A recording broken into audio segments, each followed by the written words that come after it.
Tras la reunión que sostuvo la directiva de RN con el ministro de Educación, Nicolás Eizaguirre, en la que discutieron temas fundamentalmente de la reforma educacional, el partido se mostró conforme con algunos puntos de esa iniciativa, como la libertad de enseñanza y la no diferenciación entre las universidades privadas y estatales. Sin embargo, los puntos del debate se centraron en la idea, de eliminar, entre otros, el sistema de copago. Vamos a conversar justamente de esa reunión. Estamos con el secretario general de Renovación Nacional, Mario Deportes, aquí en el estudio. Mario, gracias por venir. ¿Cómo está? Bien, Verónica, gracias por la invitación. Fue una reunión que entiendo, a juicio de RN, no fue muy larga, 1 hora 20, para abordar un tema tan grande no se hace mucho el tiempo, pero en líneas generales hubo cosas de las cuales salieron conformes con RN y otras de las que no salieron tan conformes. A modo de resumen, ¿usted nos podría decir con cuáles quedaron satisfechos y con cuáles no? El ministro garantizó que el hecho de que se elimine el copago no va a significar que, por la vía de que el aporte va a ser exclusivamente estatal, se pretenda vulnerar el proyecto educativo al que tienen derecho los establecimientos educacionales y los apoderados. No se va a imponer una educación estandarizada a nivel estatal, como el propio Camilo Escalona esbozó en un programa de televisión, a la lógica de algún sector de la izquierda que tiene añoranzas de lo que era el proyecto de la ENU. Escalona aludió a la ENU, sino que se va a respetar la libertad que tienen los papás y los colegios de tener un proyecto educativo. Aquí se ha hecho una pequeña caricatura con que estamos solo referidos a los proyectos o a los colegios católicos, y no es así. Hay colegios que son confesionales, que son particulares subvencionados, que son sin fin de lucro y que tienen un proyecto educativo religioso, adventista, católico, evangélico, laicos, como los colegios de la masonería, que no tienen nada que ver con religión, y otros que tienen proyectos educativos concordados entre el establecimiento y los apoderados, que no tienen nada que ver con temas religiosos. Todos esos proyectos educativos, en la medida, obviamente, que se impartan los ramos que corresponde, ¿sí?, que se dé la educación que el ministerio ha establecido como estándares mínimos, van a ser respetados, no van a ser cuestionados por el hecho que reciben subvención estatal exclusivamente, que es lo que algún sector de la nueva mayoría ha planteado. No puede haber un proyecto educativo distinto al del Estado si se usan recursos fiscales, ha dicho un sector de la nueva mayoría, entre otros la denominada bancada estudiantil. El ministro nos ha garantizado que eso no va a pasar. Respecto a la gratuidad en la educación, el ministro nos ha dicho: vamos a avanzar en la gratuidad de la educación superior. En ese contexto no vamos a hacer distingos si la universidad es estatal o la universidad es privada. Si son universidades que cumplen los estándares establecidos por el Ministerio, vale decir la acreditación y otras cosas más, van a recibir el mismo trato.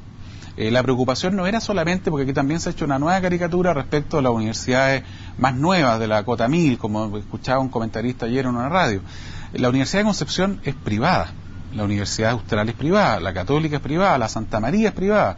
Son universidades que, en opinión, incluso algunos rectores de universidades estatales, y en opinión de un sector importante de la nueva mayoría, no deberían probablemente recibir recursos estatales o fiscales, porque ellos consideran que estos recursos deben estar orientados exclusivamente a las que son propias del Estado. Nosotros hemos dicho que una cosa es el rol público y otra cosa distinta es que la propiedad sea del Estado. Universidades privadas también cumplen un rol público, y eso también el ministro nos ha dado tranquilidad de que no va a haber discriminación. Esa es la parte buena de la conversación con él para nosotros. No estamos conformes con lo que nos ha planteado en materia de la eliminación del copago en 2/3 de los establecimientos particulares subvencionados. La gente no ha dimensionado esto, pero hay 1.800.000 niños jóvenes estudiando en colegios particulares subvencionados.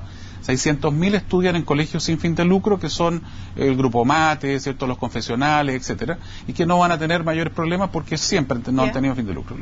El 1.200.000 restantes estudian en establecimientos que hoy día, de acuerdo a la ley, se les está permitido lucrar o obtener ganancias en la medida que tengan ciertos estándares adecuados, enfocados en la calidad, en el confort, ¿cierto?, en una adecuada infraestructura, etcétera.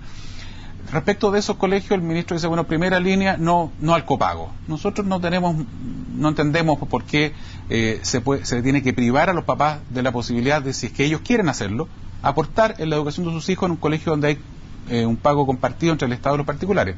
Pero más allá que eso, al ponerle término al régimen que tiene hoy día, que es el sistema que rige hace más de 25 años, lo que se busca finalmente, y el ministro nos planteó otra alternativa, es o se transforman en corporaciones privadas sin fines de lucro, que hace imposible o inviable el colegio. O sea, van a tener que cerrar en esa vía el colegio de 1.200.000 jóvenes. La alternativa es venderle el colegio al Estado.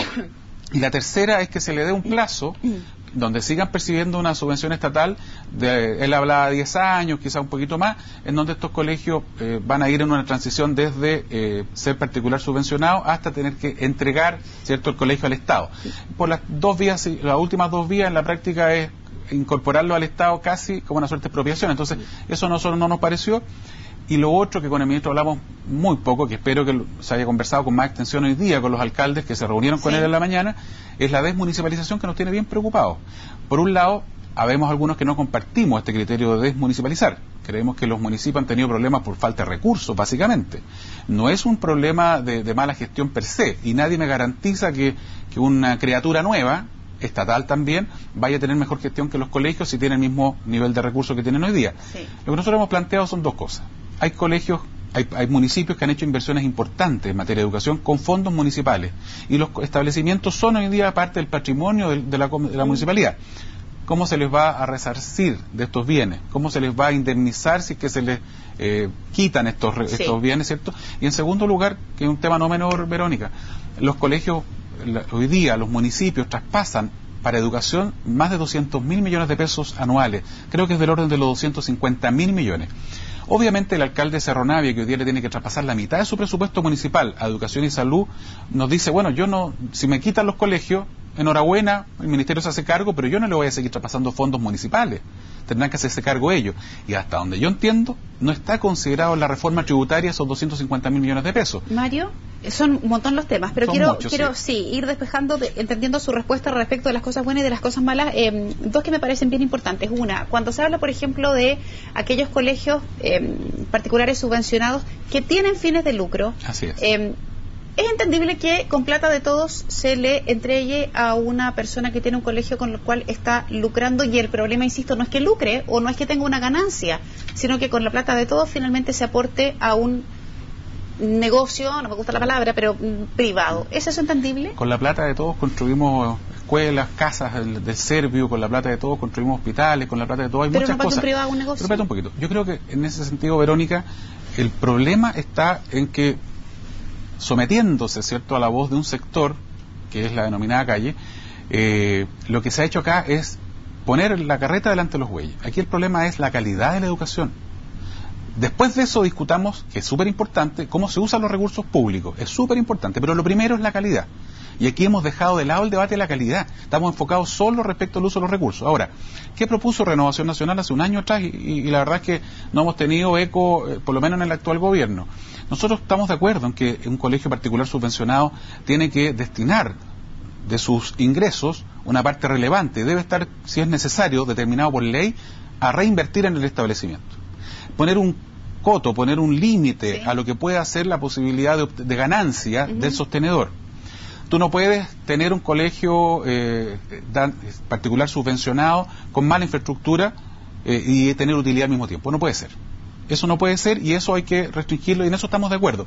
Pero lo primero, lo más importante, es la calidad. Ahora, lo conversábamos con el ministro ayer. ¿Por qué ha crecido tanto la matrícula del particular subvencionado y por qué ha disminuido tanto la matrícula del público? Yo en eso no estoy de acuerdo con algunos de los planteamientos que hacen, a mi juicio, equivocadamente, gente que son expertos en la materia. Cuando uno conversa con los apoderados, y he conversado con decenas, sino un par de centenares de apoderados de particulares subvencionados, de Cerro Navia, de Lo Prado, del Bosque, de San Ramón, no se cambian el establecimiento porque tenga una corbata distinta. Se están cambiando porque en el público hay 3 meses de paro al año, y ya están hartos de los 3 meses de paro. Se cambian al particular subvencionado porque en el público el estatuto docente hace que el mal profesor tenga el mismo trato que el buen profesor. No hay un incentivo al buen profesor y no hay cómo controlar que el mal profesor haga bien su pega. Por eso también le transmitimos al ministro, y en esto yo creo que ha habido todavía poca claridad de parte del gobierno, retiraron o le quitaron las urgencias al proyecto de carrera docente.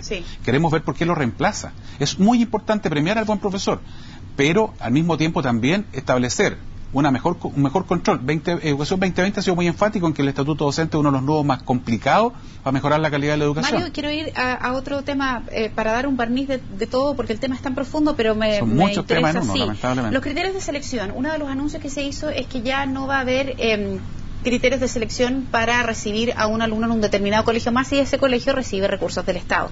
La pregunta que anda dando vuelta a modo de reflexión es si un colegio que tiene un proyecto educativo específico religioso, étnico, psicológico, etcétera, etcétera, ¿tiene o no derechos a recibir recursos públicos cuando se sabe que esos colegios no siempre reciben a todo el mundo? En algunos casos muy extremos, cuando un niño tiene la circunstancia de que sus papás son separados, o es más, sus padres no están casados, legalmente no los reciben, o hay una serie de otras discrepancias entre el colegio dice, no, mire, yo a usted este niño no lo puedo recibir. ¿Qué pasa con ese tema? Hay que hacer un distingo. Los procesos de admisión versus la selección discriminatoria. La selección discriminatoria no es aceptable, estoy de acuerdo contigo. Un colegio particular subvencionado, religioso, que se dio el Don Bosco en la Gran Avenida, Manuel Herrera Barro se llama. Es católico, tiene fondos fiscales y, en mi opinión, tiene derecho a hacer un proceso de admisión en donde privilegia a los católicos. El proyecto educativo es católico. Yo no entendería que una persona evangélica... Claro.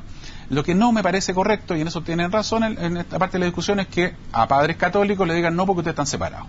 Entonces eso es distinto. Que el proyecto educativo es una cosa, es lo que tú quieres construir para que tus hijos, ¿cierto?, se formen dentro de ese proyecto, a que se produzcan discriminaciones que son completamente arbitrarias.